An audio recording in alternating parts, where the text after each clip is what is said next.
South Africa is in shock after Deputy President Paul Mashatile was caught in a firestorm of global scandal that has rocked the country to its foundations.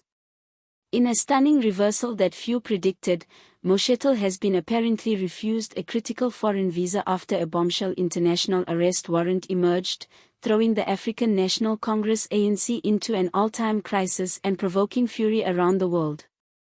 What started as rumors of improprieties concerning Mashatile's financial transactions has snowballed into a full-blown diplomatic crisis, leaving South Africa's deputy president politically incapacitated, legally vulnerable, and internationally humiliated.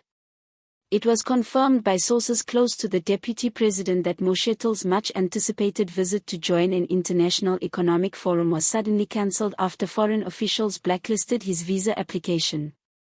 The refusal, officials insisted, was not procedural. It was political, referring to the presence of an outstanding arrest warrant. Foreign governments associated him with suspected corruption, offshore financial irregularities, and potential misuse of public money. Information on the visa rejection and warrant initially leaked through diplomatic sources before going viral in worldwide media outlets. Rather than getting on a plane to stand for South Africa on the international stage, Mashatile was grounded, his honor torn to shreds by headlines declaring him a fugitive from justice. The scandal has sparked international outrage. Global watchdogs and human rights groups called in an instant for the full disclosure of the accusations against him, requiring Pretoria transparency and ANC accountability. Certain pressure groups cautioned that inaction would serve to encourage corruption elsewhere on the continent, weakening democratic rule. Top dies in London, Washington, and Brussels splashed the news across their front pages. Some commentators labeled it the greatest humiliation for South Africa since the apartheid-era sanctions once isolated the country internationally. The European Union also insisted on explanations, threatening that further tolerance of corruption in the ANC would risk diplomatic trust and future trade arrangements. In Washington, a number of politicians demanded targeted sanctions, contending that South Africa stands to be put on a list as a corruption haven for political elites. Even the African Union spoke out strongly, warning that this scandal risks undermining Africa's credibility on the international stage and reversing years of advance towards collaborative anti-corruption reforms. The response wasn't confined to political circles. Global financial markets fluctuated in reaction to the news. Investors panicked by the prospect of uncertainty in Pretoria started retreating from South African assets, sending the rand plummeting in overnight trade. Experts cautioned that long-term volatility would undermine foreign investment and exacerbate an already struggling economy with rising joblessness and chronic power shortages. The image of South Africa as a stable economic partner was suddenly called into question within the nation. The ANC was plunged into disorderly crisis mode. Overnight emergency meetings were held at Mashatile House, where insiders have said factions were in open war with each other as leaders squabbled over how to deal with what most are referring to as the Mashatile disaster. Some senior officials demanded he be suspended pending investigation, while others strongly defended him, accusing the warrant of being politically driven and intended to embarrass South Africa on the international stage. The increasing splits within the ANC have triggered fears that the scandal may unleash wider instability within the ruling party. President Cyril Ramaphosa is now facing an impossible dilemma. If he distances himself from Mashatile, he may be exposing profound fractures within his administration and alienating loyalists who see the deputy president as a political ally. But if he comes to his defense, he may drag himself and the presidency into the midst of the scandal. This is the ANC's darkest hour. One insider was quoted as saying, "We are facing collapse from within and humiliation from the outside." Pressure is massive on Ramaphosa to act decisively, but also with caution.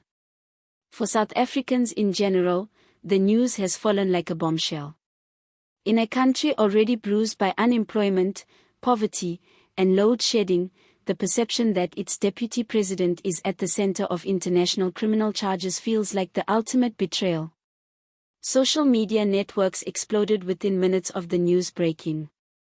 Hashtags such as hashtag Mashatile exposed, hashtag Nsinn crisis, and hashtag global shame trended as outraged citizens vented their rage throughout neighborhoods and workplaces. Arguments raged about the future of the ANC and the legitimacy of its leadership. Protest action has started gathering steam with increasing demands for Mashatile to resign forthwith. Civil society organizations have pledged countrywide protests and warned that this scandal represents the complete collapse of the leadership in the ruling party. According to some activists, the ANC, which was once the epitome of liberation and democratic values, has now come to be associated with corruption and impunity. Labor unions and student groups are said to be organizing marches, presenting the crisis as a crossroads for South Africa's democracy. Legal experts caution that Mashatile might not only suffer political embarrassment. If the international arrest warrant is filed with Interpol, South Africa will likely be pressured to oblige under great pressure, potentially precipitating diplomatic showdowns if Pretoria would not cooperate. Foreign governments might start freezing assets or accounts associated with Mashatile and his colleagues, causing more financial turmoil. Such actions would probably induce demands for a comprehensive investigation in South Africa itself, possibly turning up more evidence of corruption in the ANC's top ranks. If these measures are taken, it might ignite the biggest case of corruption in South African history. Global courts can call for cooperation, compelling the ANC to disclose sensitive financial information and potentially exposing more alleged improprieties by other top officials. Opposition politicians are already whispering that they believe the scandal is only the beginning of something much larger, alleging that Mashatile's activity might overlap with other unreported networks of corruption. Speculation is rampant that overseas intelligence services are about to unveil compounding evidence of Mashatile's purported offshore bank accounts and secret dealings. Should such evidence surface, the controversy could engulf not only the deputy president, it could entail ANC bigwigs and rattle the foundations of South Africa's political establishment.